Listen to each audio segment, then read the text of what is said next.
High বন্ধুরা, আজকে আবার নতুন একটা ভিডিও নিয়ে চলে এসেছি আপনাদের কাছে।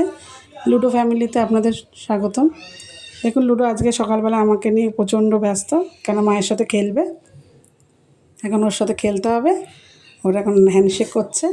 ও এখন ইংলিশে শিখে গেছে, ও বেঙ্গলিতে বোঝে না। ওকে বাংলায় বললে ও কিছুতেই হাত দেবে না। ওকে ইংলিশে বললে হ্যান্ডশেক করবে। গিভ মি হ্যান্ড বললে তবেই ডান হাত দেবে, আর আনাদার হ্যান্ড বললে তবে বা হাতটা দেবে, নাহলে দেবে না। বাংলায় বললে ও কিছুতেই বুঝবে না।